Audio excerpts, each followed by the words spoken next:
Okay, so after last night, as I mentioned, I fixed that bug that came up yesterday with L values of temporary objects not working. So that works fine now. And I went and simplified a bunch of things. Oh, because that works now I can put these in line, right? So here's some print statements. And I did a few more things. So the first thing I did, remember how I made a print function for hex and a print function for decimal and a print function for binary, etc. I did that because I was thinking about how when you're optimizing these for speed, you have a bunch of different routines. But then I looked at the volume of code to do what was relatively simple, and I said, you know what, let's write the small and simple thing for now, and when we care about performance later, we can get serious about it later and break it up.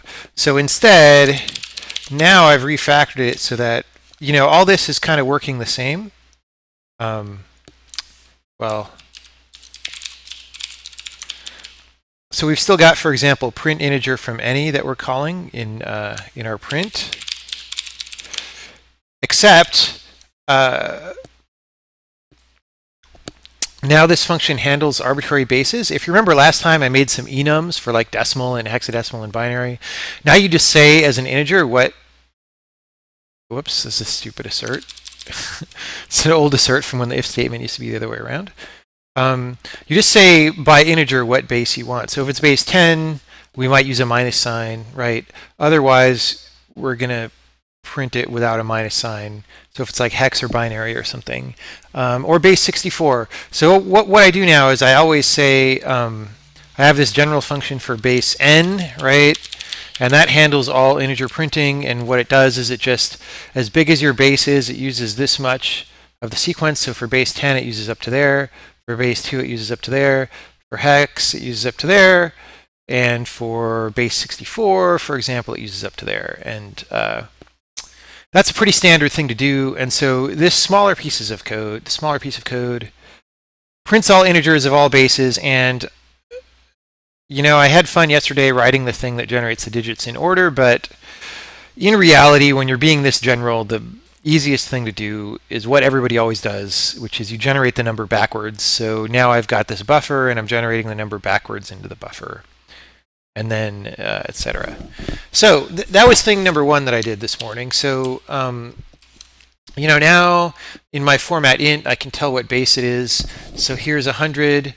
And then here's 100 in base 16 is the second thing, which is 64. And then I switch to 13,422, right? And I print that. And then I print it in base 2, which is binary. And then I print it in base 64, which is 3, lowercase h, capital K. And then I decided to add floats. And so the thing is that printing floats is complicated and fraught with peril. And we need to do something about that eventually, but for now, I decided, look, I'm just going to get the capability in there, and until I replace it, I'm just going to call out to printf anyway, but at least I'm reducing my footprint of how much we're depending on printf until that gets replaced. As for when it gets replaced, I think it'll be pretty soon. There's all sorts of, you know, published algorithms for how to do this, and there's even source code that can be transliterated from other programming languages. It's all released under very permissive licenses. So, you know, I could probably get an implementation in C or Go or something and just translate it. But in the meantime, while I'm just getting the macro structure of all this stuff together, I didn't even want to do that. But I'll go look at that part. So similarly with ints, there's this format float structure. And right now, I guess I just say how many digits after the decimal. That's the only option I give you right now. And here's my print float from any function, and it's it's the most horrible thing ever, where, you know, we cast it to a float info. This is our runtime type information. And then we build a format string for printf based on what the option is that you passed in, right? So we say %f. And then if you pass the number, we put a dot and a number in there. And we put that into this format string buffer. And then, you know, we print a float into this output buffer. And this is a ridiculous function that's going to go away eventually, replaced by something much more complicated, but much more reasonable.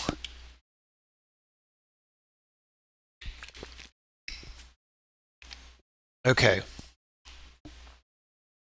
So we're calling sprintf down here. And so eventually our goal will be to get rid of that sprintf. It'll probably be the last ones to go out of the code base. Okay, now you might notice that I'm not printing straight to standard out anymore. I've got these buffer things because I wanted to do the next step. Like I said, you want to be able to print stuff to a string or to a file, right, or to the standard output or whatever. And C doesn't do that very well. C++ tries to be more general about that kind of thing, but I don't like the way it does anything. So so we're sort of doing it our own way here. Let me show you, though, what I've got so far. I've got a very simple buffer. It's just a struct called string buffer, and it's got a 1K characters, and it tells you how much of the buffer is used. And that's it. If you fill this buffer up right now, printfs or prints or anything that uses these will silently fail. And of course, that's not good in the long term. But again, we're just getting the basic structure of this code together. Eventually, you can have these buffers automatically grow if you provide an allocator, or maybe you have a way for them to flush if they're hooked up to a file. I haven't totally decided yet what is the right way to do that. Anyway, so what happens is, now you may have noticed that print U64 takes a buffer now, and it prints into the buffer, right? And the print float also prints into the buffer. And now let's look at our front-end functions, right? So down here, we're calling this function print. And what that does is it says, hey, there's a buffer. We're going to print to a buffer, and then we're going to write buffer, which prints it to the standard out. Right? Here's write buffer on the left here, and it just says, let's initialize standard output if it's not initialized, and then we'll write. And we're not even checking our error codes or anything right here. So that's fine. And then sprintf, or sprint, which makes a string, does the same thing, right? We make a buffer, we print to the buffer, and then we call a thing that allocates a string from the buffer, which is nice, right? And notice that even though these are wrappers around that other thing, right, our varargs passing makes it very easy to do that. There's no fprint to a file yet, but it would be exactly the equivalent thing. It would say like, hey, there's a buffer, print to the buffer, and then flush the buffer to a file. The advantage of this, though, right, in C, your buffer is a hidden thing. And in a lot of programming languages, there's this philosophy that data structures are supposed to be like black boxes that you can never look into or mess with. But my intention for this buffer is going to be the opposite. It's public. You're going to know what it is and how to mess with it, and any additional functions that you want to add on to this system can just manipulate this buffer however you want, because I think that is how you make expandable software and enable code sharing, right? You don't do it by not letting people do things, which is the premise behind object-oriented software development. Okay. So that is sort of the other major structural change that I made. So you can see here I've got a couple floats. One's 32-bit, one's 64-bit. I print them out. First I just pass the float, then I pass one with a trailing width, then I pass a bigger one and another one with a trailing width, and that's all this stuff, right? Here's that old pointer thing. And then down here I was like, hey, so this here is because the code formatter got confused. Like it thinks this is still a quote because it thinks $quote means that's not a real quote. It must be a holdover from whatever other language's script this was ported from, this Emacs highlight mode. But anyway, so the highlighting in this line is wrong. But I said, hey, you can print 100 things into a string if you want for only $19.95, and I'm printing only the .95 because the trailing width is 2, exclamation point, right? So that's this. So that's all cool. Now the thing that I was going to do today, hopefully I'm not forgetting something. Oh, let me run my Visual Studio variable setup, which is a goofy thing you have to do. So now the C compiler works too, and of course this still runs in C. So the thing that I was going to do today now is do some things to make this expandable, right? So a nice thing about, printf style things is that they're more terse than this that I'm doing here, right? You can say %f inside the string and whatever, and that lets you do things that are more terse. And, in C it's a lot less safe, but we've already shown in previous demos how you can make that safe if you want, so that part's fine. But the reason I'm doing this way is because I want to be maximally expandable, right? I want you to just be able to print whatever data structures you want without having to buy into some huge system. Like, C++ has IO streams, and you can you can print stuff to IO streams, but only in this really messed up object-oriented way that requires you to do a lot of grunt work and a lot of just really ugly things that add unnecessary constraints to your program. So I want to try and do a similar thing as cleanly as possible. And I honestly don't exactly know what the right answer is. So I'm just going to start doing some stuff that's some vague ideas, and we'll see. So the first thing I want to do is I want to enable you to add a function that will print things like a struct, for example, in a default way. Now this is so an example of this, like we can have a vector3 like we usually have, say it's a struct, right? And we'll give it goofy default values again, right? So x is 1, y is 4, z is 9. So now say that's a data structure that we want to have all the time, and we want to print it out. What we can do is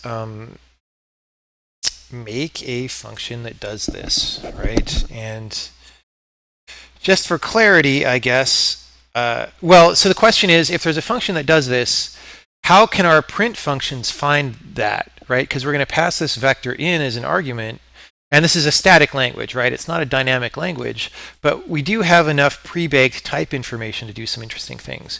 So one thing I want to be able to do is say, let's say there's a function called printme, right? I don't know, that's a goofy name, but maybe I should try to think of a less goofy name right now. I'm not succeeding. I don't want to call it print because print is this thing, right? Format is a little generic.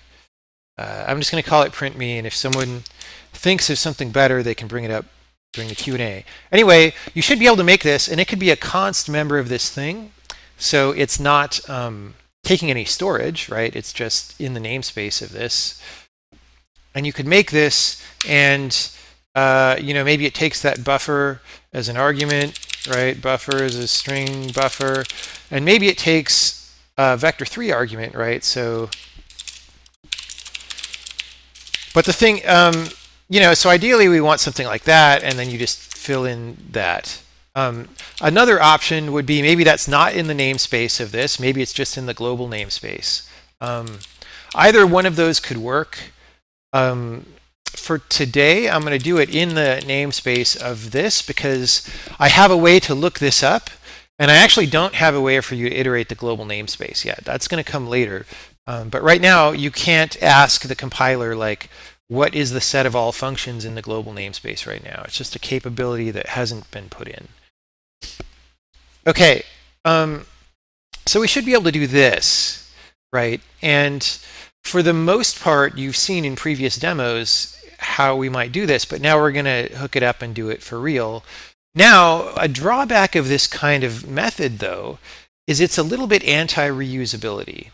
And by that I mean, if you have a struct like vector 3, you want that to be a standard math vector that everybody can use, and it can be like this common language for passing 3D vectors back and forth. So you want your libraries to all use this vector 3, right? You want your main code to use this vector 3. The problem is, you know, different people might have different opinions about how they want to print this data for different reasons, right? So if you only provide this facility, that's not good enough. You might provide this as a default facility, but you're also going to want to provide a way to do some kind of format thing where you can make up your own format for vector 3 and do it. So we're going to do both. We're going to do this, and then we're going to do something like this. And I feel like that's still not going to be the exact right answer of what's the ideal way to do this, but it'll be something, right? And then we can use it, and it'll be kind of cool. Okay. So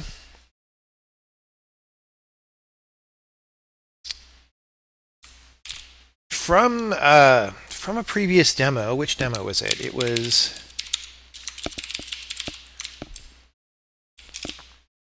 we had this getField function from the polymorphism demo, and I'm going to steal that because I want to look up a field called printme, right?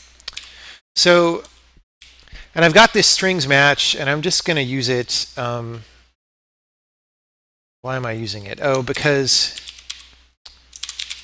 there's a thing that I haven't changed yet, which is struct member, right? Remember, here's the type info that we get for a struct member. And the name is not a string right now, it's a pointer to U8, and I don't want to change that right now because it might break something. If it was a string, we could use operator equal on it. And actually, you know what? We'll just cast it to a string and use operator equal. So let's get rid of this strings match because that's goofy. And we'll say if, if name is equal to cast of string of it.name, return it. Okay, so all getField is doing is we're getting a type info for some struct and the name of the field, and then we're just going to look up that field and return null if we didn't find it. So that's fine. And let's test that. So right at the beginning of main, I'll use our new print instead of printf. Let's make sure that works. I don't even know. Yeah, okay. Oh, wait. Missing semicolon after struct. Oh, yeah. A goofiness in my syntax right now is if I have any member of a struct, I have to put a semicolon after, including a function. So, you're used to typing a brace and not needing a semicolon. That's a very minor thing that may get fixed at some point. Okay, so our new lines work. That's great. There's no such thing as assuming too little. So let's make sure that we can look up this field. So I'm going to say I have some v that's a vector 3, and I want to say the info for it is casting to pointer to type info struct of type info of v. The reason I cast it is because type info of v gives me a type info pointer, right? But I happen to know that it's a type info struct because this is a struct, so I'm just casting it. You might, if you weren't so sure, like check the type. And we did lots of examples of checking the type in the type info demo that's on YouTube. Okay. So I've got that info, and then I'm going to say field is getField of info for printme. And now I'm just going to say print the pointer to the field is field. So let's just make sure we looked it up, right? This will return null if we don't find it. So if field is 0, this isn't working, but it should be working, right? So let's see. Well, unable to parse type instantiation. What did I do? Oh, info is that. Forgot an equal sign. Okay, so we found the field. That's a nice hex number. By the way, there was another bug that I didn't catch in yesterday's stream when I first added printing pointers, because someone said, hey, what if you print pointers? I was accidentally printing them in decimal. I don't think anyone noticed. Traditionally, you would print pointers in hex, so there you go. Anyway, so that worked. We've got a field. We've got the field for print me. Now, if you noticed, when I went over here, I've added, since last time, this very ugly thing. Temporary offset to constant value. The reason is because I've named it an ugly thing because I'm not sure this is the way that I want this to work long term. And what this is that when a struct member is constant, right, it doesn't have any storage. And the way in the previous demos that I was looking up the value of a struct member was you take the offset in bytes from the beginning of the struct and then you dereference it, right? Well, if you have a constant field, you don't have storage, so you can't do that. So you need some way to get the storage, to get the value. So right now, the compiler happens to store the values of all constant stuff in the global space, in the data segment. And that's probably not necessary almost ever. So as an optimization, eventually we would get rid of that. But for now, it was handy because it means that if a struct member has this constant flag set, then I can set this to the address in the data segment of where you can find the value, right? And so how do you use that? Well, there's this other ugly thing where you call this function to get the start of the data segment, and it gives you the address of the beginning of the data segment, and then you just add that pointer. So we're going to use these ugly things. So I'm going to say data segment is the value of calling that function. That's going to be a pointer to U8. And then we're going to say, oh, did I just, okay, so the pointer, let's move that down to under our print here. We're going to say the pointer of the field is this. The offset of its constant value is, and then we'll paste this.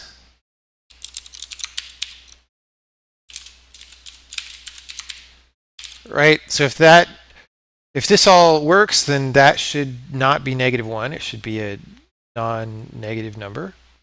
And then we'll get the data segment and we'll say function pointer is data segment plus oh,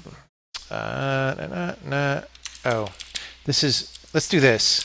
This is a very long name, so I'm going to call that offset, and I'm going to say offset is field.that.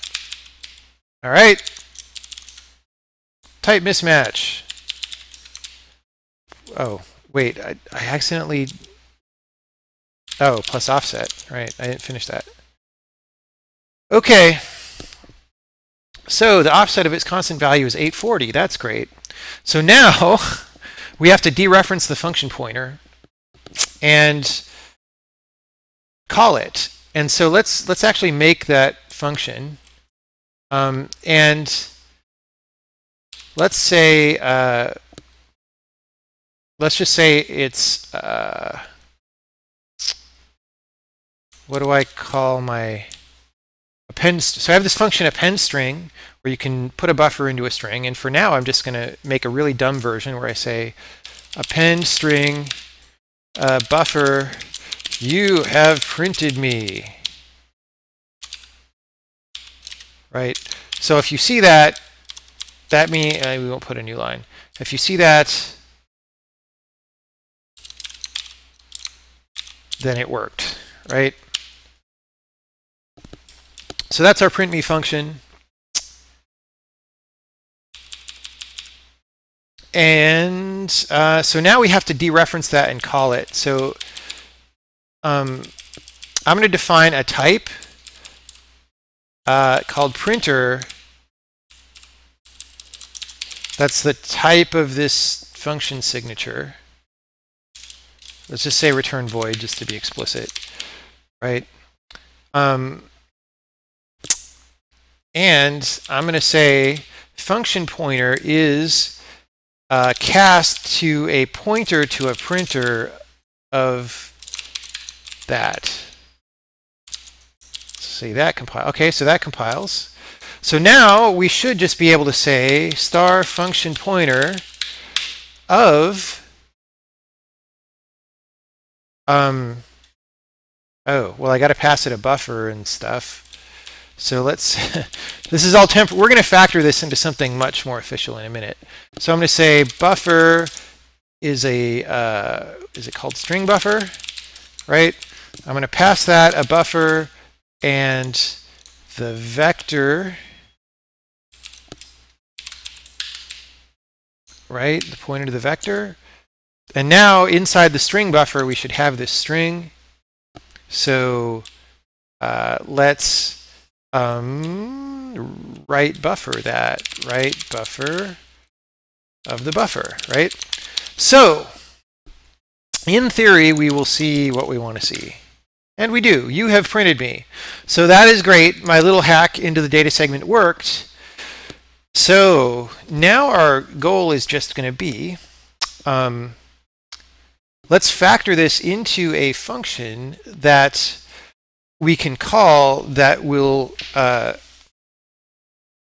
look this up, and if it doesn't find it, because we maybe want to use this on things that, you know, the whole goal is when you pass a struct into print, we're going to see if it has one of these functions, and it might not have one of these functions, and if it doesn't, we need to handle that, right? So here we're just assuming that it always does. So let's factor this. Let's say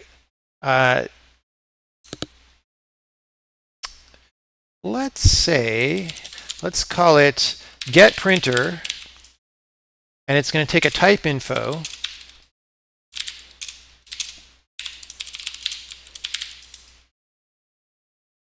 and it'll do the casting to a struct because why not? And it's going to return a printer. Do I handle casting function pointers to null, or do function pointers type check with null? That is an interesting question. If they don't, I'm going to have to use a sentinel for now. Let's see. So, so first we say if info.type is not equal to type info tag.struct return null. Let's just see if that compiles. Okay, so I can return null. That's good. I don't use function pointers that much yet. Okay, so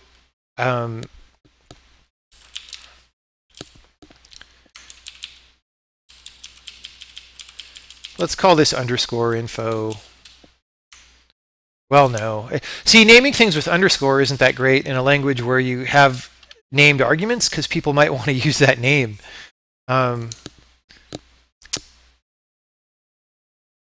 We'll call it info struct. Why not? That's a convention I was using in the demo. So info struct is equal to cast type info struct of info, right?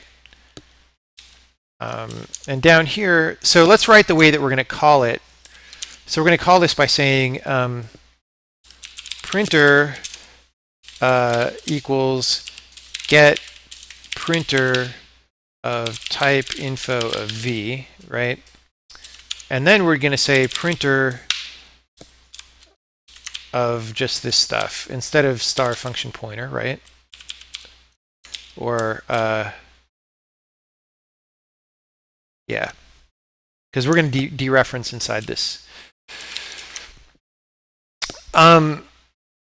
Actually, when I say star function pointer here, this doesn't mean the same thing as in C.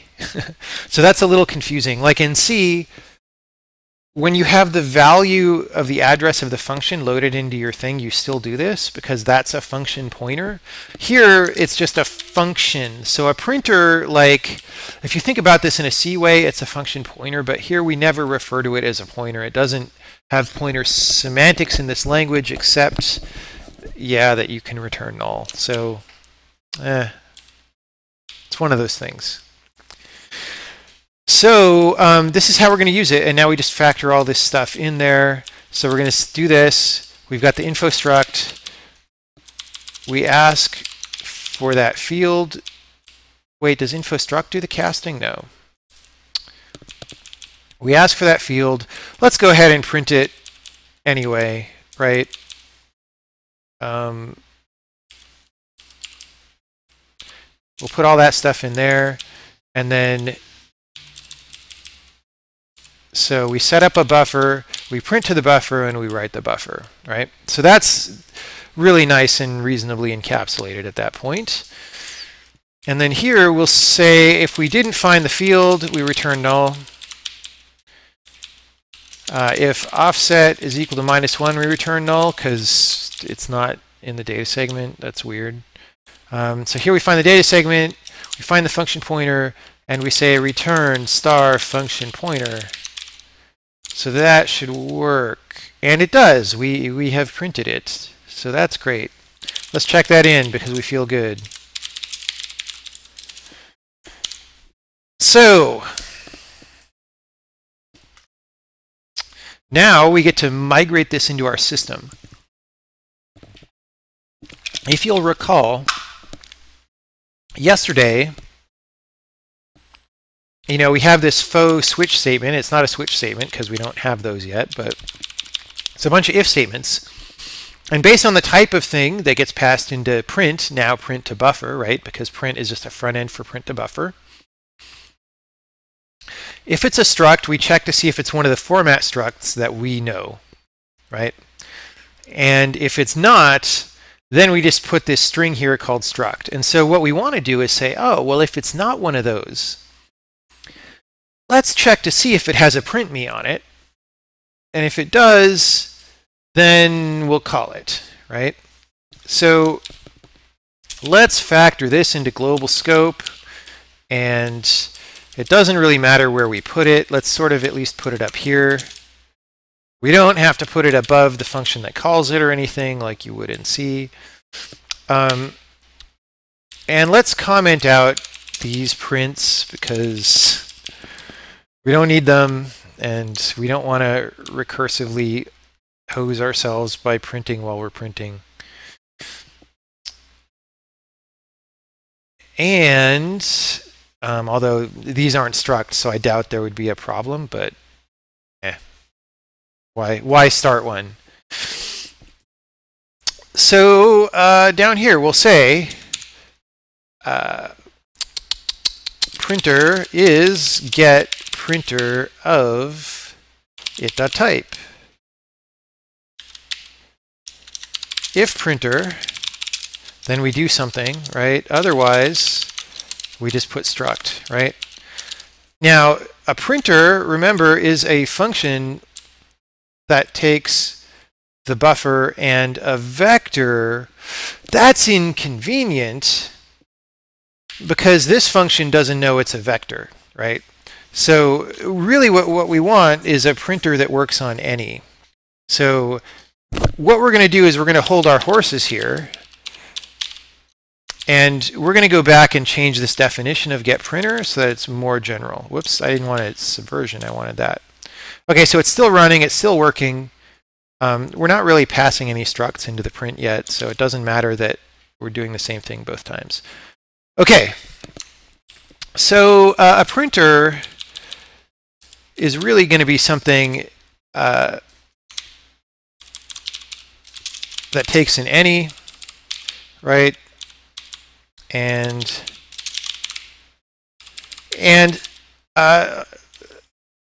well, let's just make this work. Let's just make it type check. So it still works. You have printed me, right? But now let's get serious about what we're doing here, because we want to actually print the vector, right? So how do we want to do that? So we're going to need the value of the vector, right? For now, because this is a print me on a vector 3, I know what type this is, right? I can assert any.type is equal to type info of vector 3, right? Oh, assertion failed. What? Oh, because I'm passing a pointer to a vector, right? This is something that actually, you don't need to take the pointer, right? So, all right, so that assertion succeeded. It's always good to check your assumptions because you can, yeah.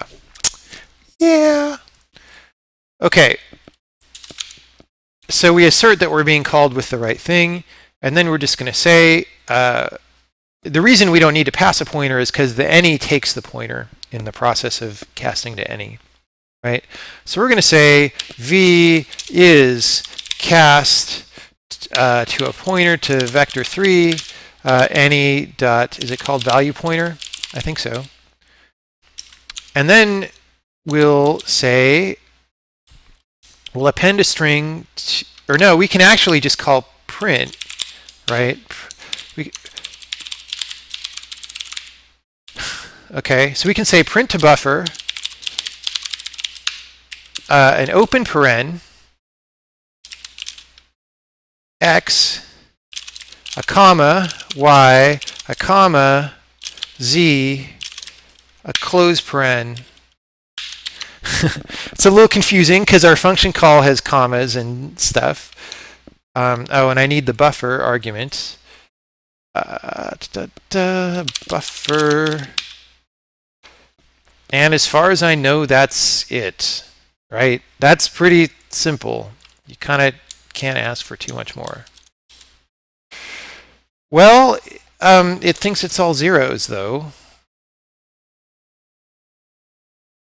Oh, geez. This is a compiler bug. This is a compiler bug. So here's the thing. I should have said v.x, v.y, v.z here. I need to make a note of this. This is serious. So, you know, I don't do that much so far with constant functions that I'm defining in the namespace of this struct. So this is a constant function. It doesn't belong to any particular instance, but it's trying to use instance variables that are not constant, which is a no-no. So I don't know where in memory it reached to get that 0, 0, and 0, but it was nowhere good, right? So I need to make sure that that's an error, and it's not an error right now. So error, we should have had to say that, right? Okay, so we got our 1, 4, and 9. And alternatively to that, I could say using v, I hope. Ugh. All right, that didn't work either. So I've got a couple of things to chase down. This is why it's good.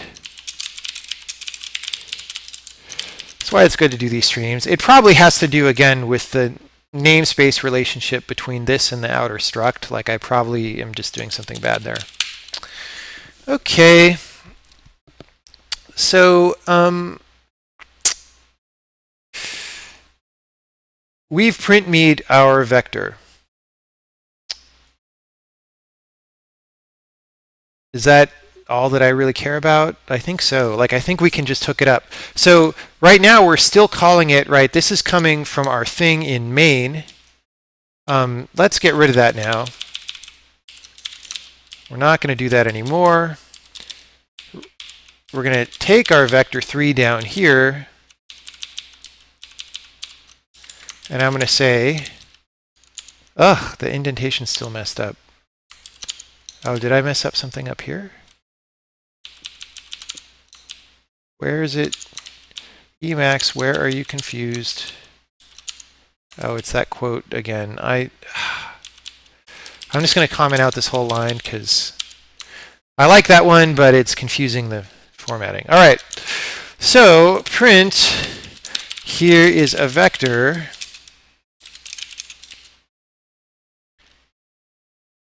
I hope you are happy. It took some work. All right. Undeclared identifier S. What S? Oh, right string S. That belongs with that guy. Because this was printing to a buffer instead of standard out. Let me put the comment in the same place. All right. So now, here's a vector struct. I hope you're happy it took some work. And that is happening because we did this here, right? So now, in theory, we just need to replace this line. We need to say printer with buffer and whatever the argument is called. It's just it, right? It is our any. All right. Oh, it didn't work. Here's a vector. I hope you're happy it took some work. Well, why didn't it work? This could be a compiler bug. Or it could be a me doing something dumb bug.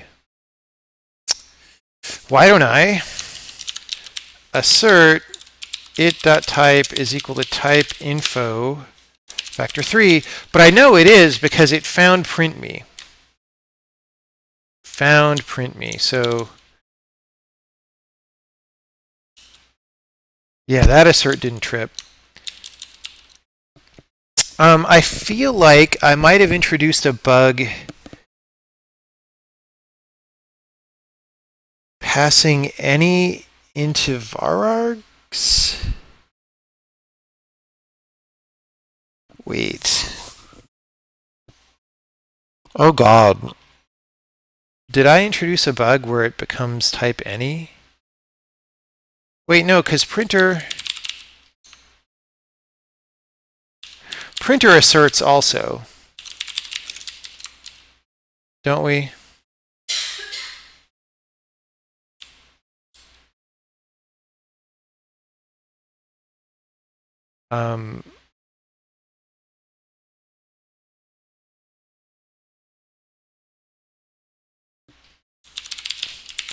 Okay, get printer succeeded.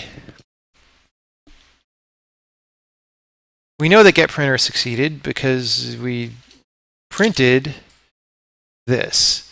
So the question is, what is going on there? Let's in printer debug the print me, right? And in fact, in here we assert that the type info is correct. Let's print, well, let's print the address of v. Print the address of v is, let's hope that that works, recursive print action.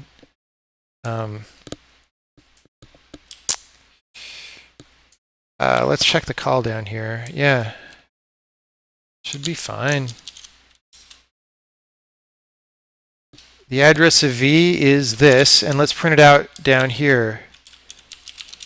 Print the address of original v is...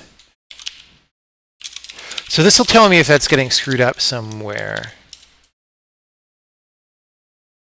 34b 5388, 34b 5388. Okay. Oh, I hope somebody caught this on the stream. Because when I deleted that using, I didn't put the v.x, v.y, v.z back. Did somebody say that? If somebody said that, they get a cookie. If somebody didn't say it, you're all fired. All right, look, it worked. It was the same bug that is the first time. Well, sorry, I wasn't watching the chat very closely. Okay, people are saying everybody caught it. Thanks for letting me suffer for 5-10 minutes. Let me turn some lights on. Since you all caught it, you'll get a cookie, by which I mean I get to eat some cookies and you watch. So I'll be back in a second.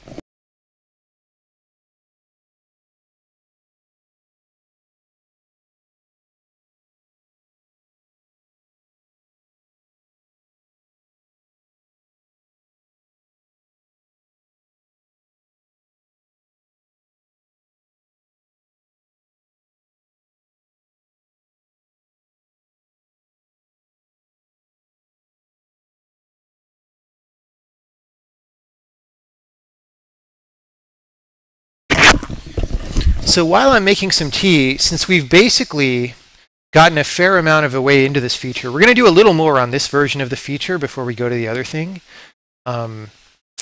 Think about if you have any questions about what we just did already, and I'll be back to answer them in a minute.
Okay, questions. Has anybody got some questions? So the thing, before anybody asks me about contrasting this to, for example, C++ and stuff, the thing that I like about this is, first of all, you don't have to be some member of some class hierarchy, right? It's a very light thing, like, oh, I made this function called printme, it can get called, right? It's almost more like a small talky way of doing things, but strongly typed or something. Oh, here are the promised cookies that we all get.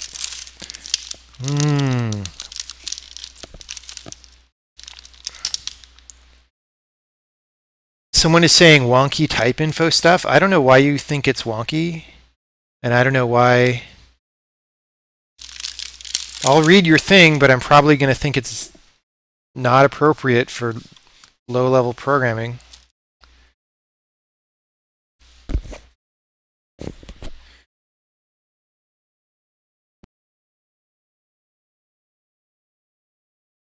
Questions.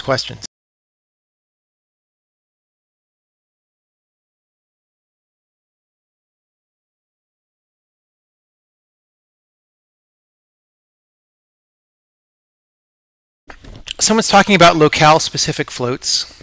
For example, like in some parts of Europe, you use a comma where we in America would use a decimal point. Here's the thing. I think you do want to do that in like interfaces to people, but you don't want to do it if you're actually storing data that you want to read back later, right?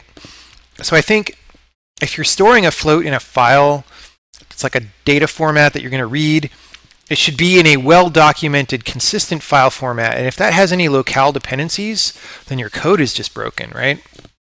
But if you're drawing stuff on a screen, like in a spreadsheet, then you want to draw it in the way that people feel comfortable reading it. And so you need both abilities. And that's sort of, why I want to do this thing where you have a lot of versatility in formatting, right? Because you can just determine what you want and make it happen. Does this language have function pointers? Yes, I just used a function pointer. Could it be possible to have something like the len function from Golang? I don't know what len in Golang does, so I can't tell you. Let's look it up. Golang len function.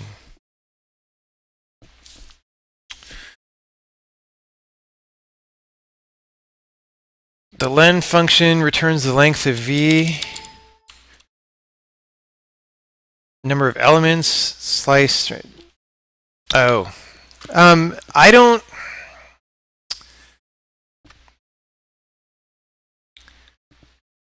Who cares? I mean, sure, you could do that, but I don't understand why you're asking about it. It doesn't seem like a very exciting function, honestly. You have to tell me why you think that's exciting before I'll understand. It might be that there's something cool that I'm just missing.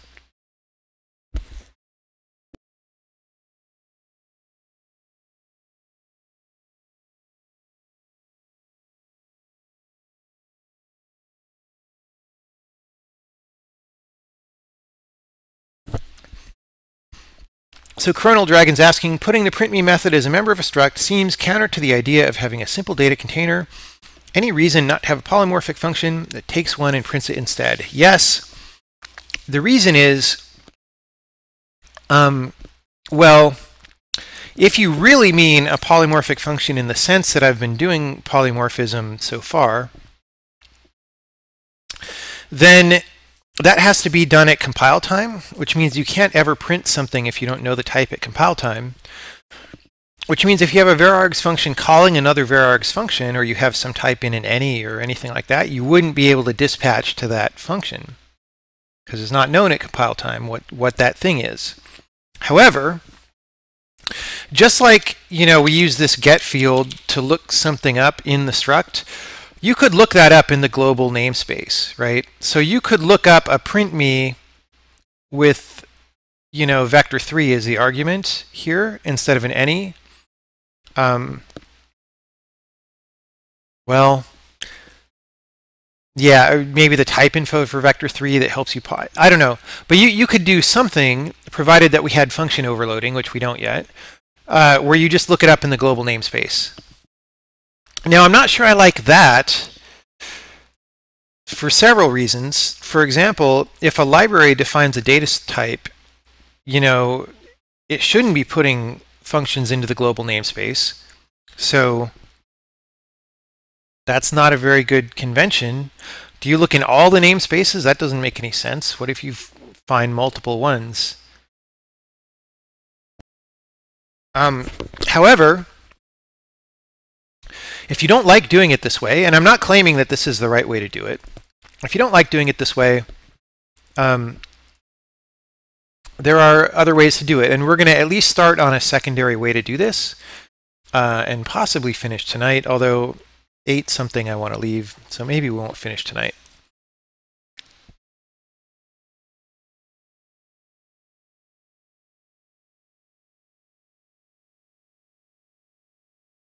Yeah, all right, so let's continue. And just to tie this up,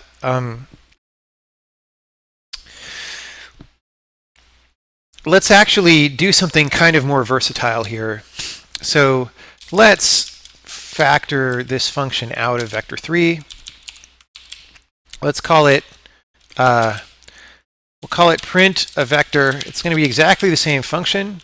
And here, we're just going to say this is print a vector, right? So that's all good. And okay, it's still working. And now let's make a vector4, and we're going to do the same thing, right? Vector4, x, y, z, w, and that also will print a vector, and w is a vector4. Let's get rid of this.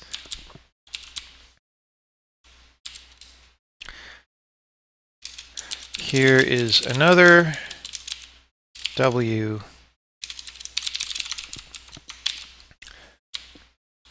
Now, we're not going to print all of w. And in fact, our printme function is kind of grody in that it's casting to a vector3 right now, but we happen to know that these are memory compatible. Oh, there's our assertion, because we asserted that it's a vector3, and this one's not, it's a vector4, right? But anyway, so we got 149 and we got 246, which are the x, y, and z. But the only reason we got that was because, our print function our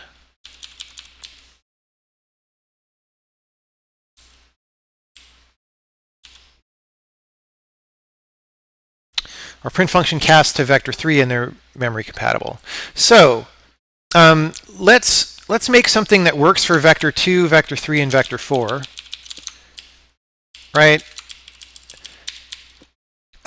This is vector2, and then this is dummy is a struct that's not a vector. It's got like k, right? Whatever. So we're not going to be able to print dummy. We are going to print this other stuff. So let me go down here and I'm going to say, here's a vector2, a 3, whoops, v, and a 3, and a 4, and a dummy,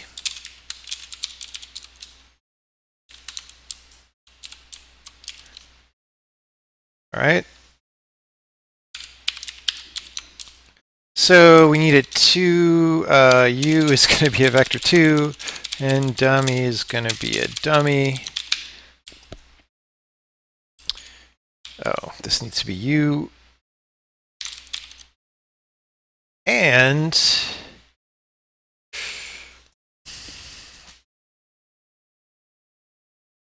so in our print a vector, we're just going to assume there's a lot of different ways you could write this function. You could, for example, look up all these members by name and get a kind of a duck typing if you wanted to. And we sort of did that in one of the demos. I'm not going to do that. I'm going to assume that I know that these are memory compatible, and I'm just going to know that this is a vector 2, a 3, or 4. So I'm going to say,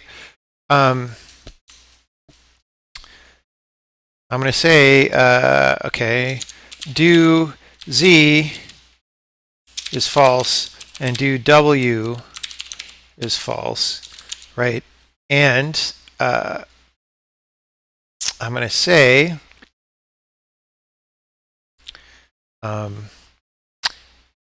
if any.type is equal to type info vector 2, we're fine. Don't do anything. Else, if any.type is equal to type info vector 3, do z equals true. Else, if it's 4, do z equals true, do w equals true. And, you know, I can actually, I don't need this do z w stuff. Well, it's fine. I'm going to just write it this way, and you can choose to compact it if you want.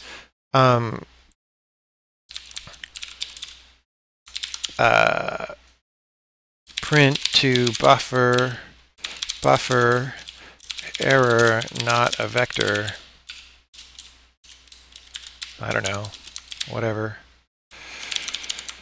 So, all right, so here's what we're going to do. We're going to print these, right? And then if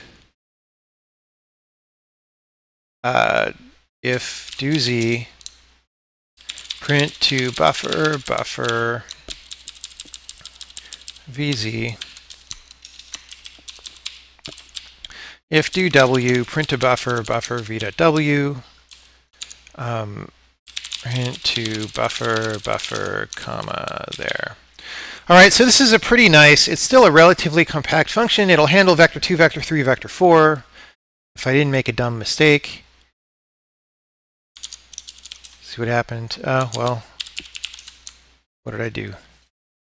What, there's a vector 2, u, and a 3, a 4, and a dummy. Oh, I forgot the comma. Oh, God. I did something bad. I read uninitialized memory.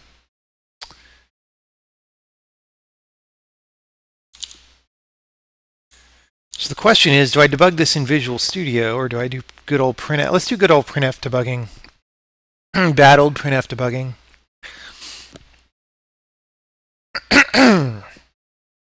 Oh, return.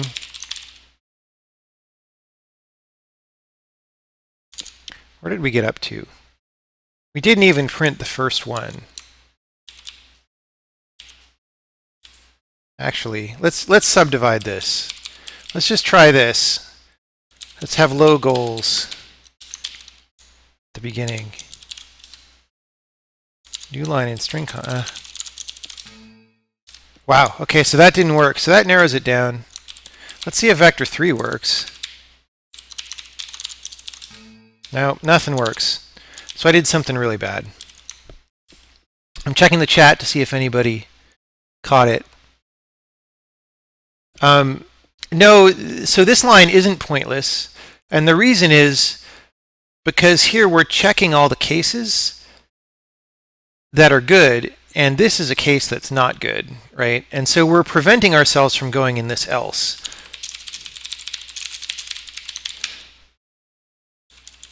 Oh, so I'm still casting to vector 3, which is weird. I really want cast to vector 4. Oh. This is confusing me. Let me just... All right. So now we've just taken out the print part of this. So these are printing with just nothing where the vectors go.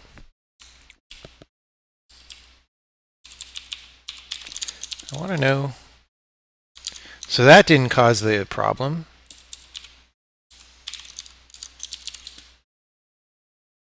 We're printing the address of V. We don't really care about that anymore. That was debugging. How about that? Okay, that works. Oh, let's make our vector 2 have different numbers than 1 and 4. Let's make it have minus 63 and 22122. That's a good vector. Okay, so that's our 2, that's our 3, that's our 4, and for some reason we're having a problem. If do z print to buffer v.z. I don't. All right. Okay, that was fine. Do w. Right, we only do w in the case of vector 4. It's false. Now it's working. This is really weird. Did I inadvertently fix something in my little deletions? So we don't want this assert anymore because we can pass more than vector 3 into here. I don't understand what I fixed, but it works. So yeah, the assert at the first line of the function shouldn't have been there, but it wasn't causing that uninitialized memory read that I was catching. Something else was. Anyway, here's the C version, so this is still compiling to C and it's still all working.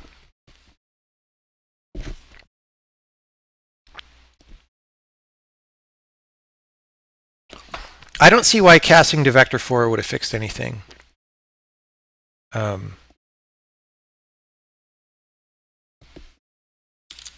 Oh, wait.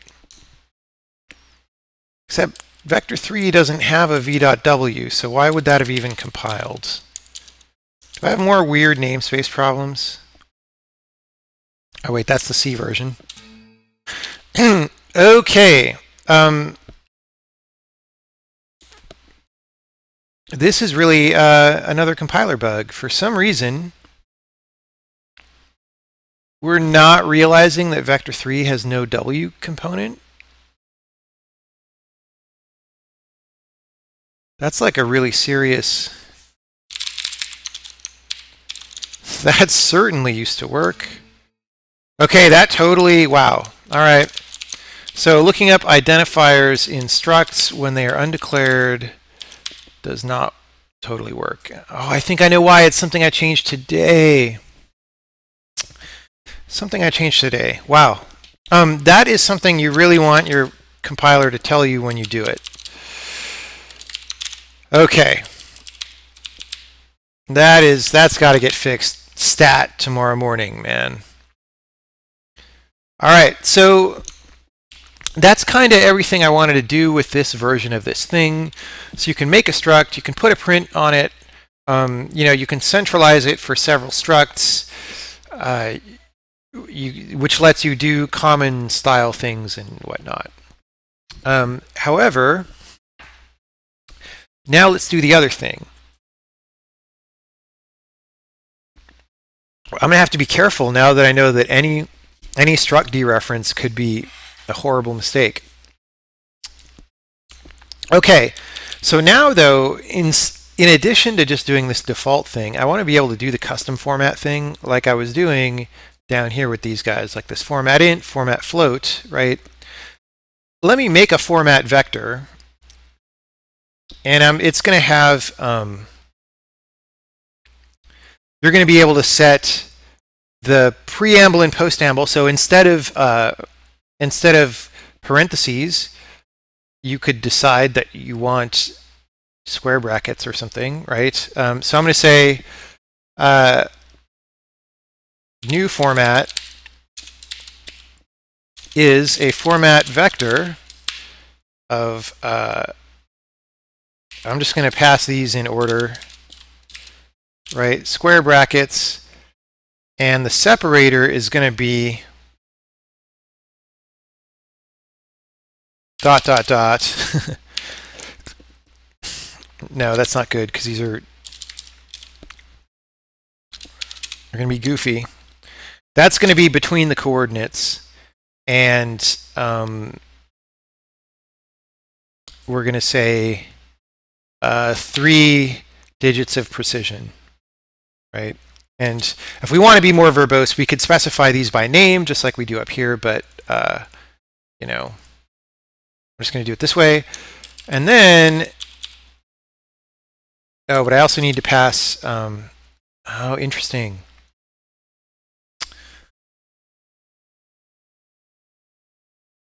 Oh, if I make the value, okay.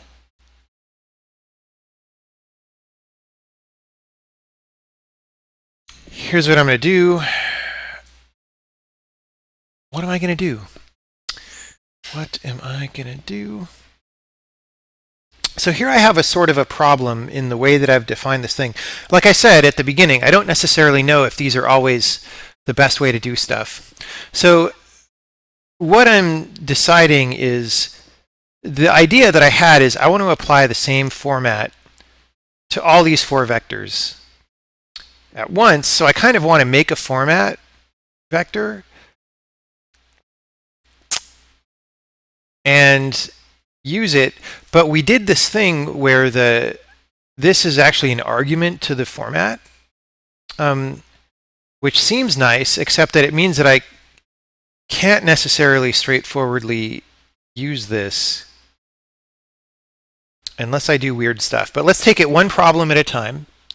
In fact, I maybe don't have time to do more than the first thing tonight.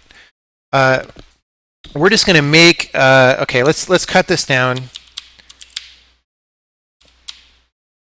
Newly formatted vector4. I guess it's lowercase there. And we're just going to say this. Format vector of what's our 4? W with that stuff. Right, and this is going to be keep our naming conventions consistent. These are lowercase here.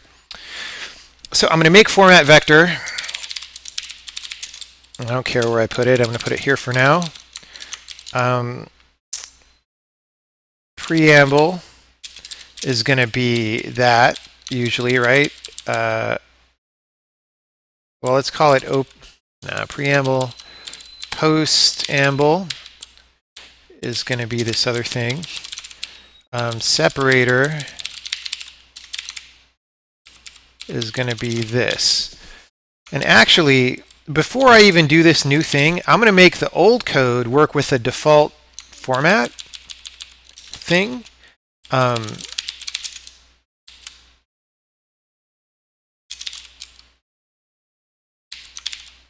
Is that how we set these up? How is format float? Yeah, so we just say value any. This I said integer value here, but that started to get verbose. So I think for all of these are just going to be called value, right?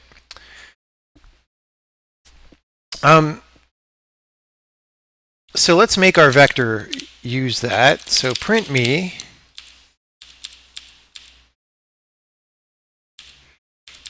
whoops, it's called print a vector.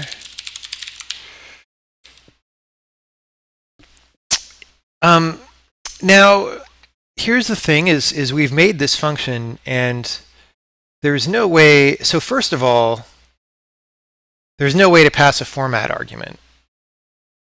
Second of all, even if there were a way to pass a format argument, we don't necessarily want to pass it as a struct format vector because this is being called by the core print function that doesn't really know anything about vectors, right? So we need to do something, and what I'm going to opt to do in this case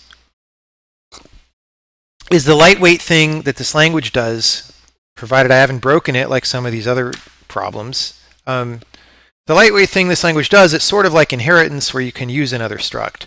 So I'm going to say, there's something called a format expansion, right?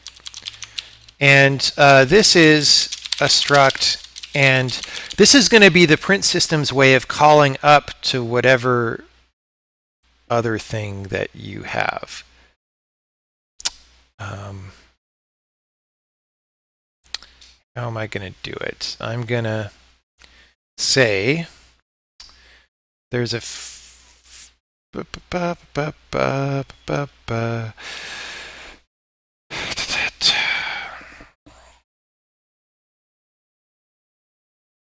you know, we don't really need very much. I don't think we need anything actually right now. We don't need anything right now.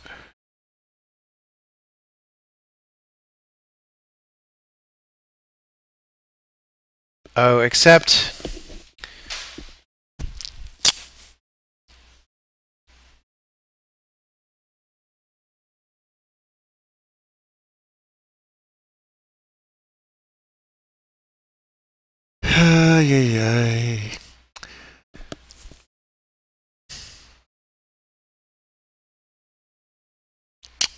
the thing is that, you know, we would like the print system if a format thing hasn't been the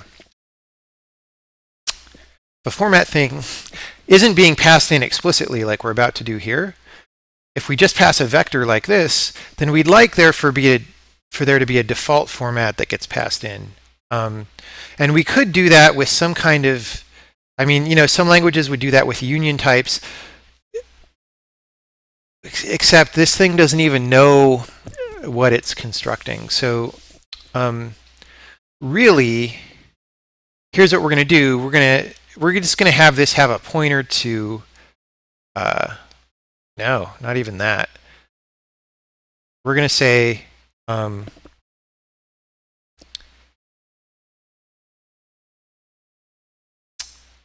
customize. This is just going to be, this is stupid to put a bool at the beginning of your struct.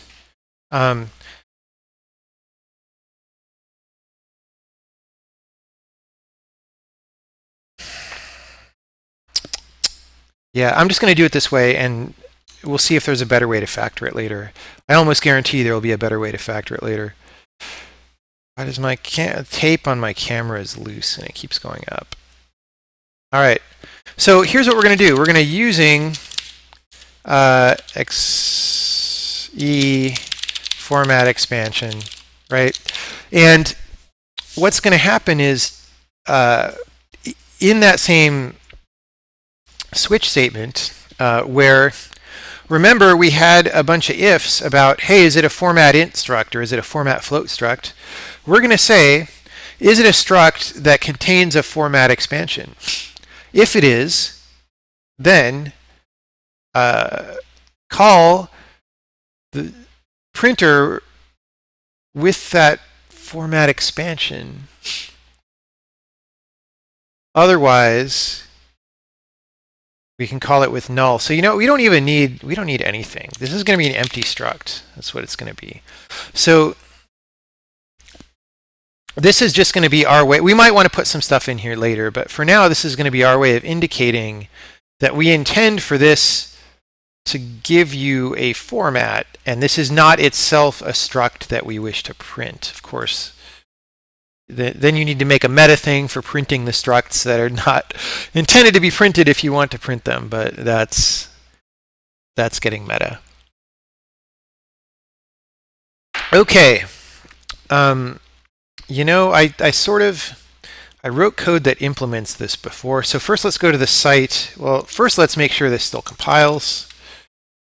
Okay, it does. It's printing our wacky. Now I'm going to make that 22122 smaller because it always looks to me like a memory read error every time I see it. 22122 becomes 37. All right. Okay. So this place where we're saying struct, right?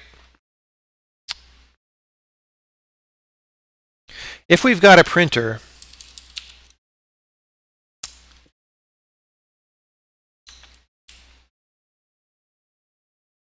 oh.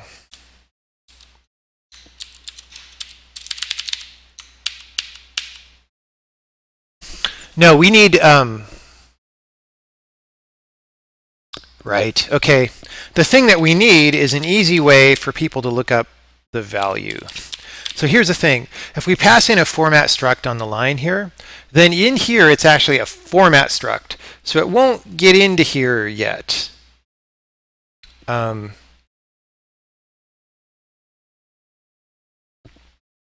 So what we're going to want to do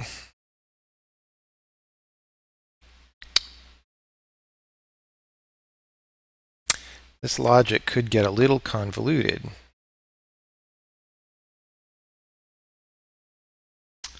Because we want to detect if it's a format expansion, and if it is, then we don't care about the type of this specifically.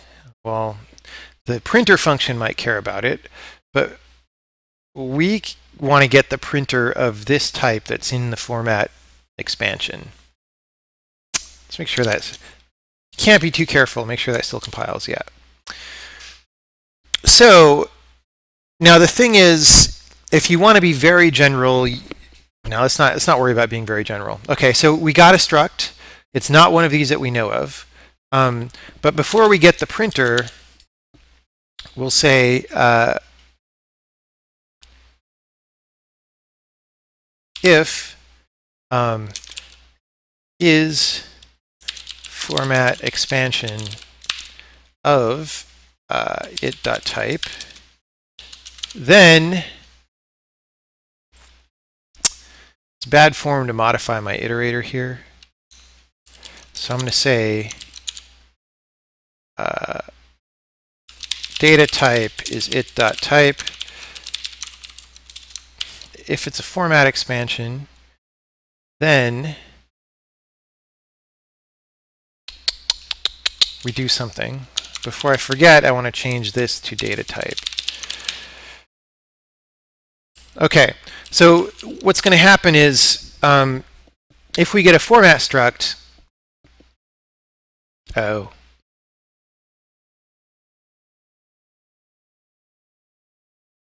okay, let's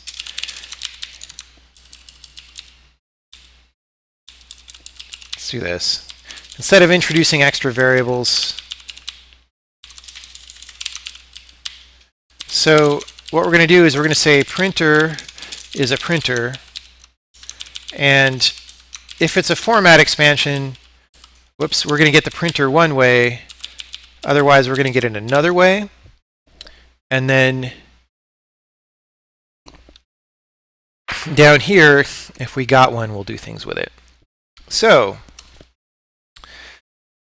if it's a, well, let's write is format expansion before we get too far afield. And where did I do that? Was it in the polymorphism demo that I? Let me look in the way that we know that something is using, right, is if there's a field that's imported. So we check for this imported flag on a struct member, and we can see if this type of that field is format expansion. Or, you know, we could even just check for any format expansion field, honestly. It doesn't matter if it's imported. So if you remember, so we had this get field function, right? Let's make another one. Let's just make is format expansion. I love my inconsistent underscores and then camel caps with no underscores and whatever. I don't know. So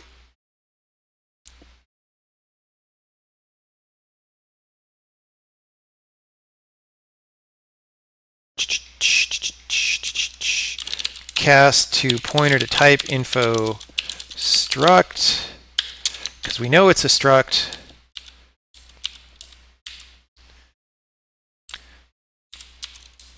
So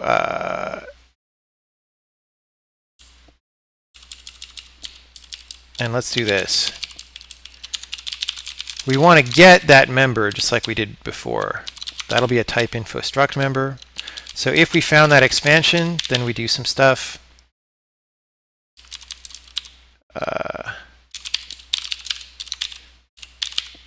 Otherwise we don't. So so each of these members is a type info struct member. So we say if it.type is equal to type info, what did it call expansion? I'm totally in the wrong file. Format expansion, right? Return it, otherwise return null. So that's pretty straightforward. We might want to eventually be a little more serious because, I don't know, you might make something that has a format expansion in it that you don't want to be a format expansion. But for now, we're going to do this. And in fact, we may do some dangerous memory thing with it in a minute. So we might want to ensure that the offset is 0 before we return it. But let's make sure this still compiles okay.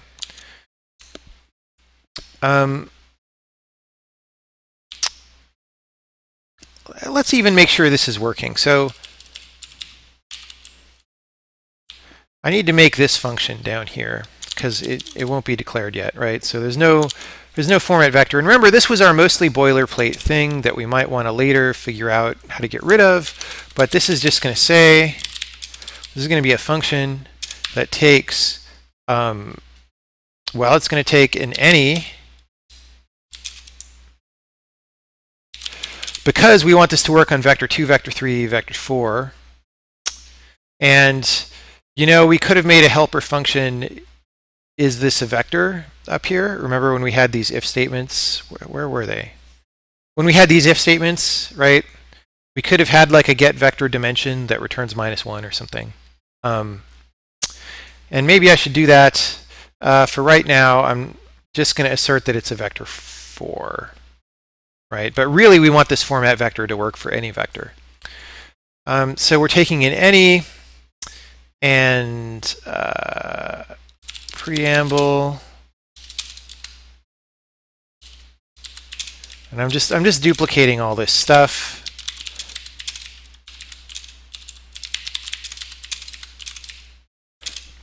And oh, I forgot to put precision.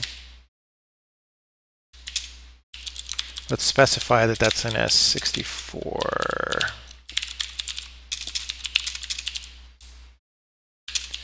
And -1 means we don't specify precision. And so this is totally stupid boilerplate. We're just going to, we're returning a format vector.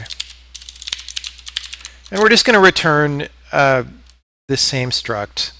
And, you know, this duplication of defaults is silly. And really what we should do is just have a way to map between function arguments and struct members more directly. And that'll probably be a feature that comes later. So we're going to say result is a format vector. Result.value equals any. Result.preamble equals preamble. Result.postamble equals postamble.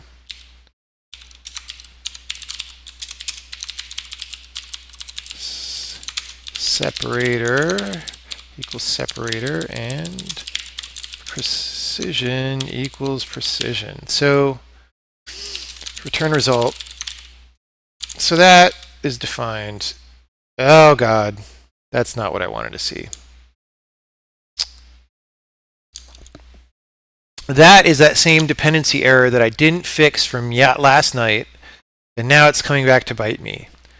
You know, what this means is the compilers got to some type, that's a struct, and it's like, look, man, the way that I'm trying to use this, it should have already passed through a part of the pipeline that caused it to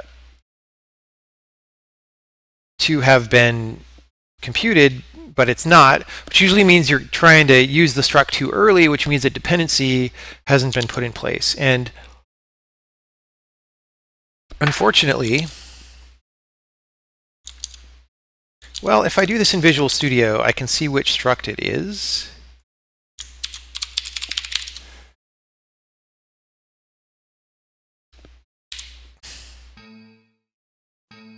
all my old breakpoints that Visual Studio keeps around for some reason. All right. Probably not even running the right program.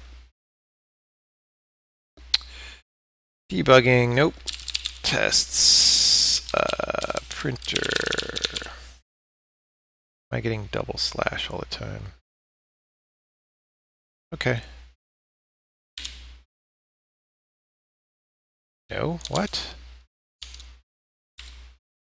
Oh, print, not printer. Print.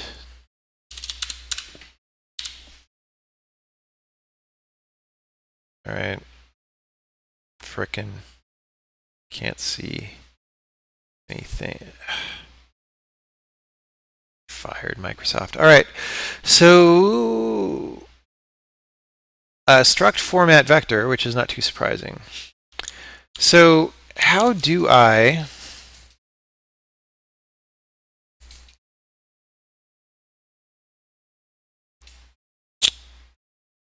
I'm probably not, this is totally goofy. I am probably not putting dependencies properly for return values. So what if I put a junk argument? What'll happen? Hey, it at least didn't give me a dependency error. Let me just junk format vector.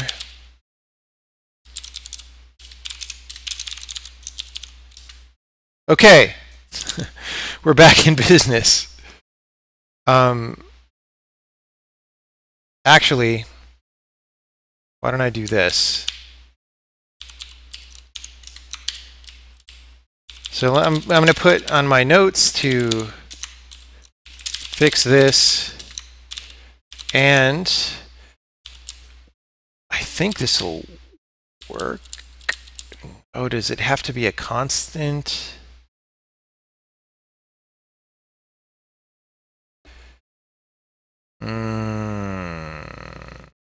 I was going to make a format vector. What if it's a...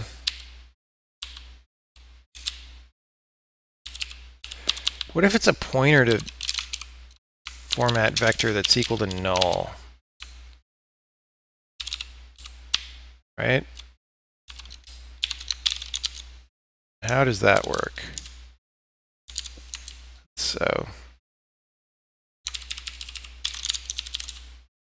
Nope, that didn't help. Because that part I did well. Like when you have a pointer to something in your header for your thing, you don't need to depend on the details of it. So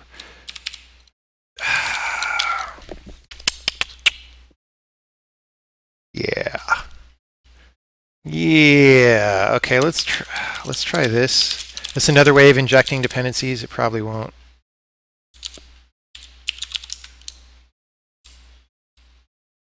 Really? That doesn't... Sometimes I break things.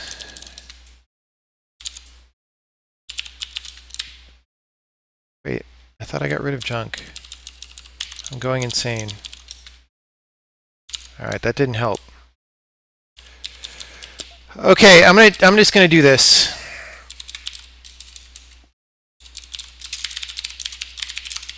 So the only reason I'm doing this is to work around a compiler bug.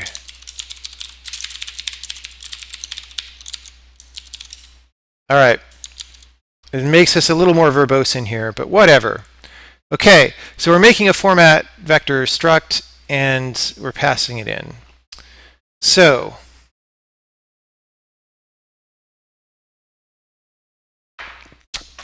I got so rat hold there. I've forgotten what we want to do. Oh, well, we're printing this. Let's print some new lines at the end, because that compiler line is, so this is where we are. In fact, since this is the one that we care about, let's just go whole hog, and it's right there in the middle of the air.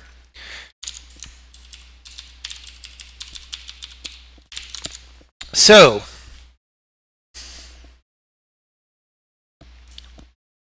The reason it's saying struct here, even though this is a vector 4, is because it's not a vector 4 according to print, right? It's still a format vector. Now, however, we should have all that stuff we did about is expansion, is format expansion, or whatever it was called. So we're still just falling through and getting the printer, right? So let's just append string so that we know that we got it right. Buffer. That'll be hard to miss. Okay, so that all worked. So all this goofiness worked and we're on track, apart from the occasional compiler bug that tries to sabotage us. So we know that it's a format expansion. We found the expansion pointer, and now just like we pulled that function pointer out of the, remember when we did print me earlier tonight, and we pulled that out of global space, here we need to pull something out of the local space of the thinger. We need to just say, oh, well, we don't need to pull in, we just do this. We say,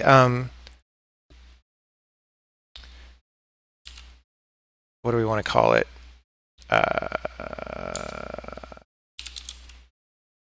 Expander, whatever, is cast pointer to format expansion of, I don't like the words format expansion. It sounds really bureaucratic. It needs to be a better term for that.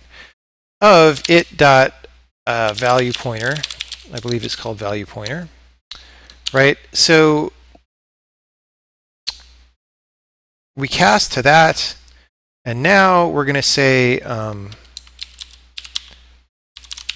expander.value.type, right? So this value pointer is the pointer that gives us the thing that was passed to print, which is this format expansion, and then the format expansion has the value of the thing that we're actually printing inside it. So we're reaching into there and getting that, right? And actually,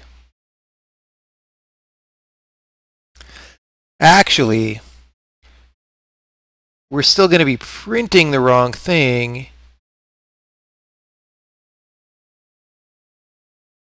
Here's what I'm going to do. I'm just going to, because the thing is, we fall down to here, and this is printing the thing that came in to the function. And like I said, I don't want to overwrite the iterator, so I'm just going to kind of do this. I'm going to say if printer, call printer, and down here I'm going to say if we didn't ever call printer, you know, then just do this struct thing. And then here I'm just going to duplicate the if printer, but there it's going to be it. And here it's going to be expander.value. Right? Okay. Well, we did some things. However, oh, we're not using the format info yet. Oh. And we've got a bug in the C converter for some reason.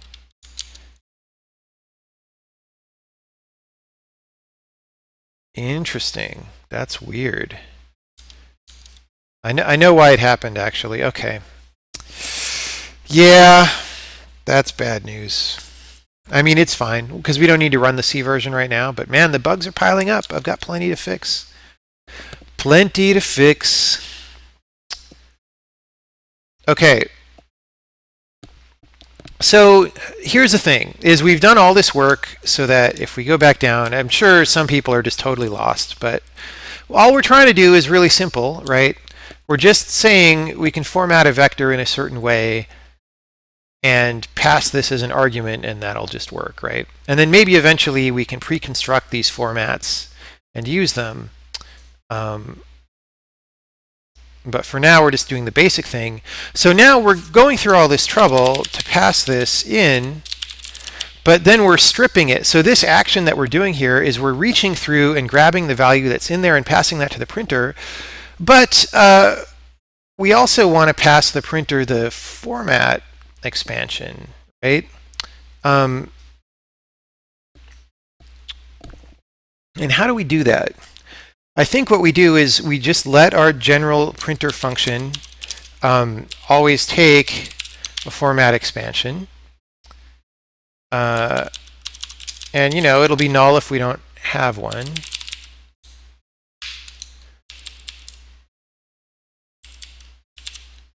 Where do we define printer?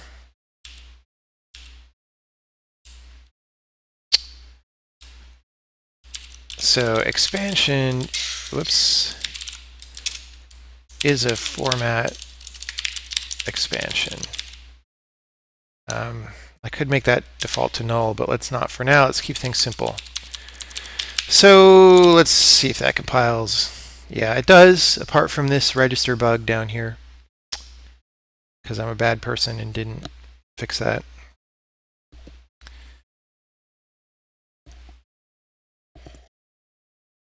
I would fix it, but I don't have enough time. I wanted to go already. So I want to get this working before I go. Okay, so we passed our expansion, and I'm going to say in here we know we're a vector, right? So we want an actual format vector. So I'm just going to be sloppy, and I'm going to say format is a format vector, which is going to give us the default values. If we got an expansion, then format is going to be dereference of cast to pointer to format vector of expansion, right? So that's going to dereference this and copy all those fields. Now, this is a little dangerous because, warning, we didn't check to make sure that expansion is at the head of format vector, right? Because our is format expansion function, just check that this is in there somewhere. If we put this down here, then we're going to be passing the pointer to the head of that, but casting it to a format vector, which means we're going to be in for bad news. So we instead are just going to know for now that these are memory compatible, and we'll deal with it later. It still compiles and runs. So now let's start doing some things like preamble, format.preamble. Hey, look, it's a square bracket. Format.postamble. Hey, look, it's another square bracket, right? Format.separator, I believe is what we called it.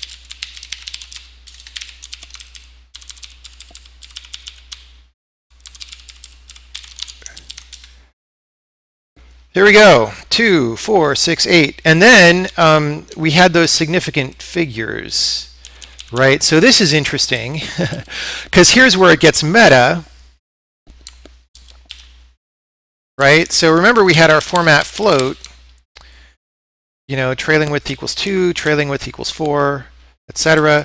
We want to do that inside the format vector, where we say trailing width equals format dot, what did we should have consistent names, but it's called precision here. So I'm going to do this, right? Format float v.x trailing width equals precision, format dot precision,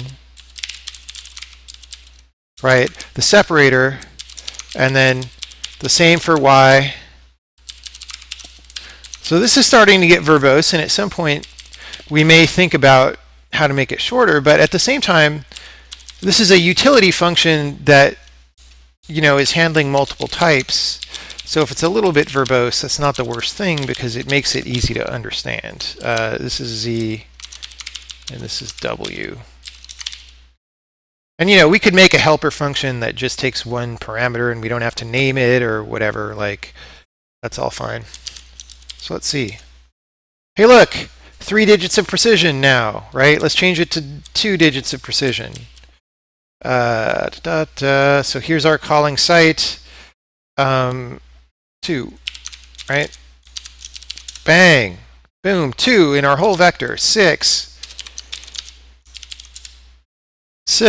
Let's go back to 3, and let's say this is triple that, and that, and that, and that, and amen. There we go. What a mess, but it's a beautiful vector. So all that infrastructure plumbing that we did, it may have seemed like really complicated, but it's actually kind of straightforward once it's implemented, right? Because all you have to think about is, well, once you've implemented your format function, all you have to think about is just this calling line right here and what you want your vector to look like, right? And if you want to implement a new format function, that was just this, which isn't that big of a deal. And at some point, if we can get rid of this boilerplate, it's mostly just this at that point. And then, your print function needs to know how to use these things. So it's actually pretty straightforward once you get down to it. And again, the cool thing is that this is working in the system print, right? And we have two ways to hook into the system print. For those of you who showed up late or whatever, there's this printme function that I can define on any struct. And if I pass that struct to any of these print functions, so printing to a file, printing to a string, or printing to the output, it'll call a printme function, right? Or you can make a format struct version and pass in, and it'll do that. So that's very nice. I wasn't sure if I was going to get all that done today, but I have, and I've definitely got some compiler bugs to chase down. They're not too bad, but they got to get fixed. And like I said at the beginning, I'm not claiming that this is the absolute best way to do this, but it's an interesting capability, and I'm just going to run with it, and I'm going to see what it's like to use it and see what the benefits are and see what the drawbacks are. And we'll see if there's a better thing to do eventually. So I want to get out of here, honestly, but I want to see if anybody has any further questions about things.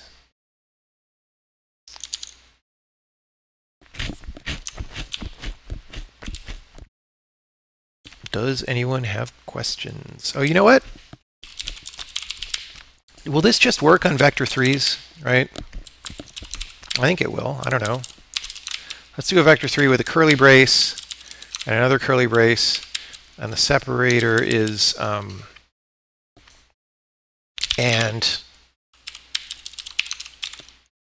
I don't know. Will that work? Yeah. So that worked on a vector 4. All that work we did, right, it works on different types just like we wanted it to. So here's our messy vector 4. Here's our vector 3. Oh, we didn't do a new line. In either of these. All right. So there we go.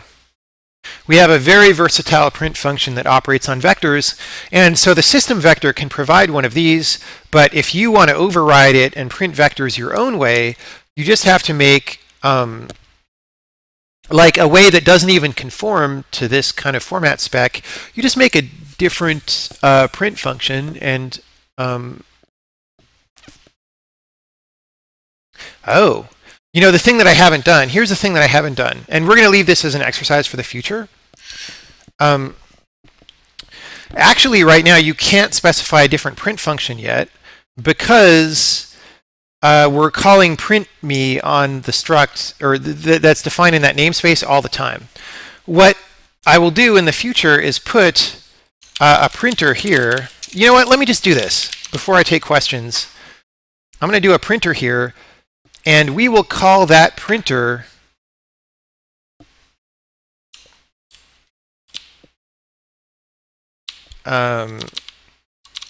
if it exists. So printer is null, right? Result.printer equal printer. I hope I really want to leave, but let's make this happen. So I'm going to say printer equals expander.printer. Actually, I put it in the wrong place. It should be on the expander. If we don't find that printer on the expander, right, if it's null, then we call getPrinter and look it up on the struct, right? So yeah, so if we have an expansion, that expansion can give us a new print function. Otherwise, blah, blah, blah. So that was why I was, because back when I was saying, oh, this can be empty, it seemed really funny. Like, that didn't seem right to me. Let's see. Okay, so first of all, this should still do the same thing. Oh, God. Okay, wait, this is still the C output. All the C compiler code is new, so I'm not surprised that it's broken. Okay, but the program ran. Let's verify that, right? Yeah, so it still ran in bytecode. And this is all still working, but here I'm going to specify a new printer in with all these arguments. Actually, because we get all these arguments, right? The new print function is going to be called. Actually, let's just do this before we even monkey around and just show that those default arguments work, right? So I didn't specify the separator anymore, right? And so we got comma. We don't have and as a separator. And I can say here printer equals fu, right? And I don't know what fu is.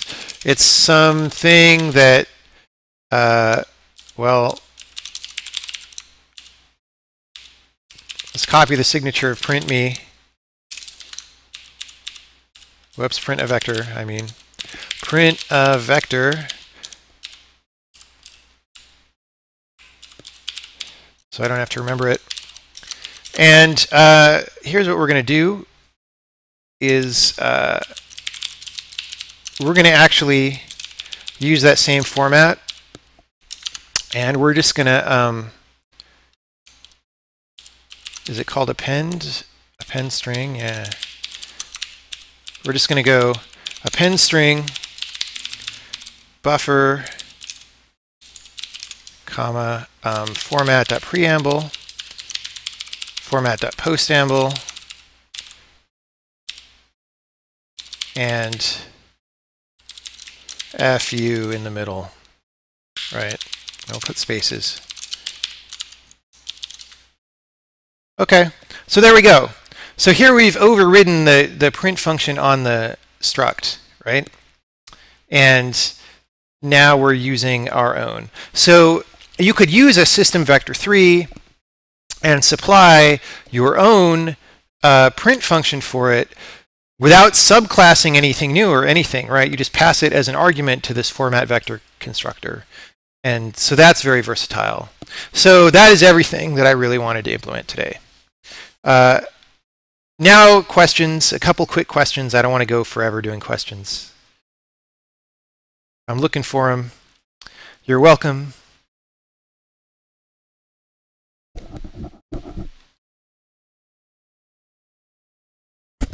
Any other questions? Anyone? Bueller? I don't have a favorite flavor of frozen yogurt. It's just, as long as it's full fat yogurt, that's okay. I don't like these like no fat frozen yogurt places that are showing up. Those are terrible. All right.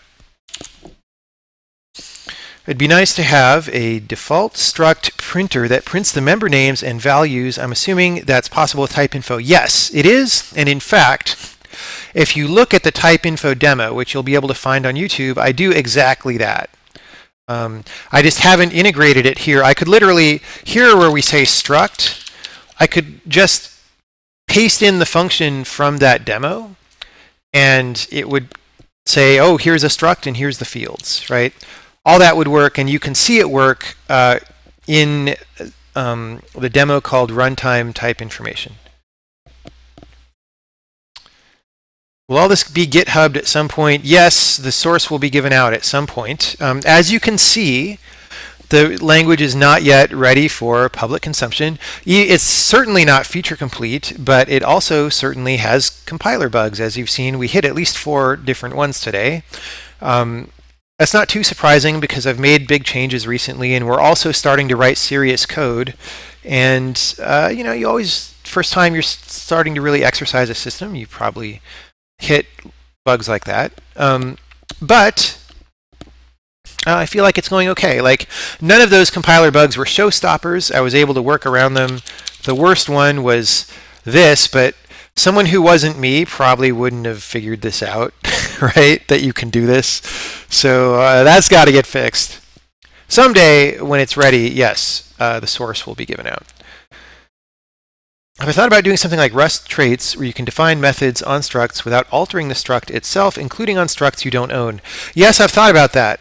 And I think it's important because, you know, for something like a math vector, again, you want that to be a common unit of exchange that everybody can use to talk about things.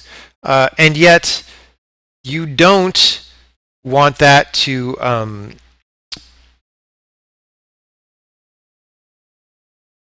I mean, you just don't want to run into problems with multiple people like polluting that thing, right? So you want maybe a way of doing things with it that somehow are confined to your namespace or that don't conflict, and it's not clear to me what those things are. And I'm not super familiar with traits in Rust.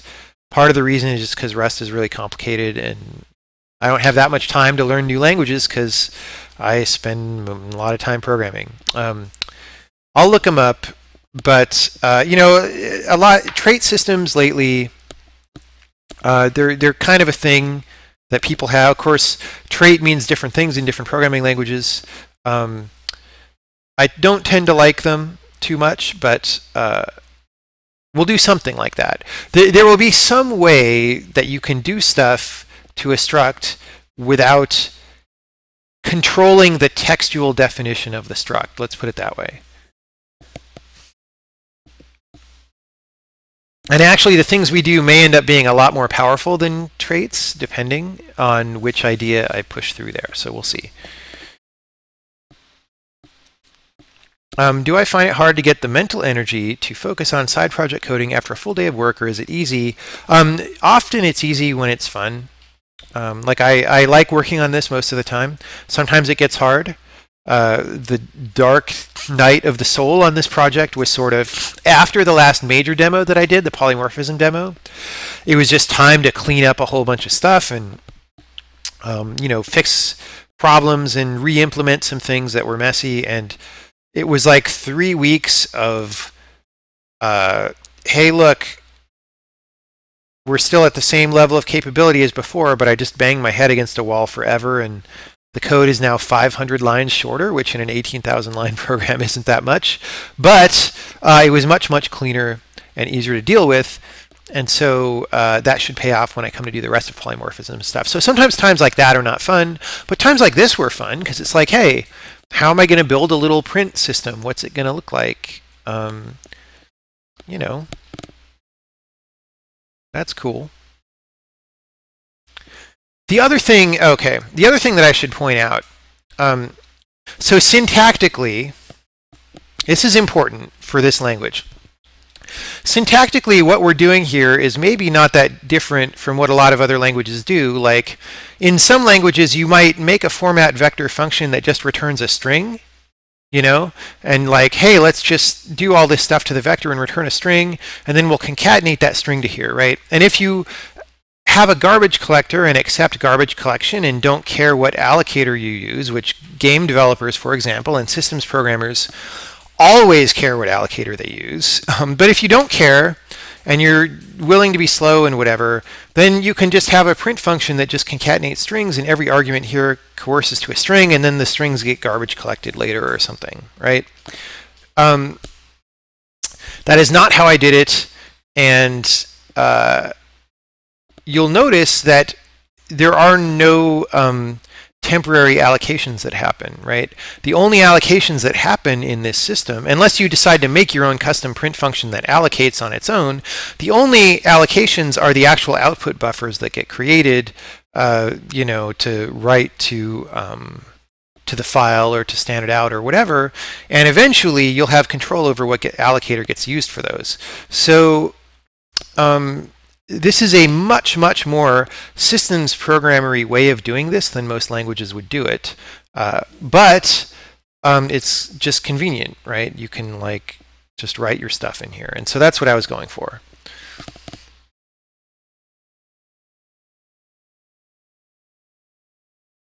Can I use a struct as a default argument in a function definition? Does it just initialize a default struct?